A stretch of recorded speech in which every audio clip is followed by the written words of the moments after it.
জিম্বাবুয়ের বিপক্ষে বাংলাদেশের খেলা হলেই সবাই মুখিয়ে থাকে দেখার জন্য কতটা সহজে বাংলাদেশ জিতেছে। এবারে জিম্বাবুয়ে সফর যেন ঘটনা পুরোপুরি উল্টো। এক ম্যাচ ইতোমধ্যে বাকি থাকতেই সিরিজ নিজেদের করে নিয়েছে স্বাগতিক জিম্বাবুয়ে।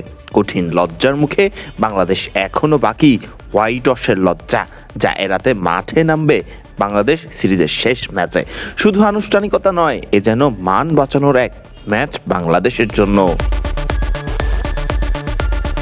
ওপেনিংয়ে চরম ব্যর্থতায় সৌম্য সরকার। বারবার সুযোগ পেয়েও সেই সুযোগ কাজে লাগাতে পারছেন না তিনি। সৌম্যের জায়গায় তৃতীয় ম্যাচে দেখা যেতে পারে সাইফ হাসানকে। থাকে আরও একটি প্রশ্ন, সাইফ হাসান নাকি পারভেজ হোসেন ইমন? লিটন দাসের জায়গায় দলে আছেন এখন পারভেজ হোসেন ইমন।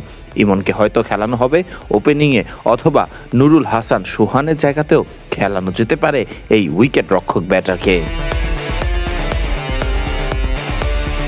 প্রত্যাশা অনুযায়ী ব্যাট চালাতে পারেননি সিরিজে নাজমুল হোসেন শান্ত।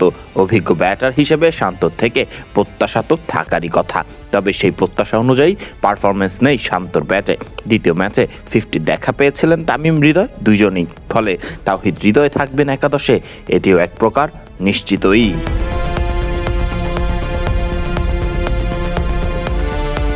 অস্ট্রেলিয়ার বিপক্ষে মোসাদ্দেক এবং জিম্বাবুয়ের বিপক্ষে মোসাদ্দেকের মধ্যে যেন আকাশ পাতাল পার্থক্য।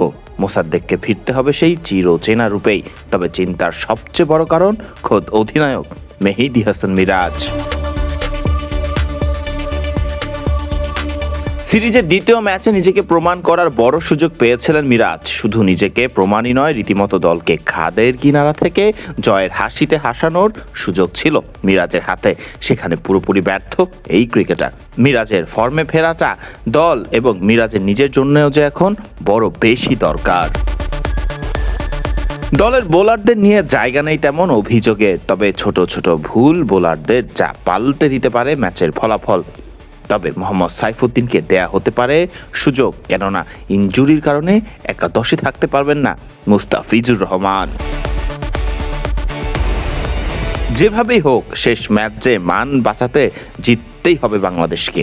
হারলে হোয়াইট ওয়াশ হতে হবে এবং তা প্রভাব পড়বে বাংলাদেশের ওয়ানডে র্যাঙ্কিংয়ের উপরেও। ফলে 2027 বিশ্বকাপে সরাসরি না খেলার ঝুঁকির মধ্যেও পড়তে হতে পারে বাংলাদেশকে। ফরদিন রহমান সকাল, বিডি ক্রিক টাইম।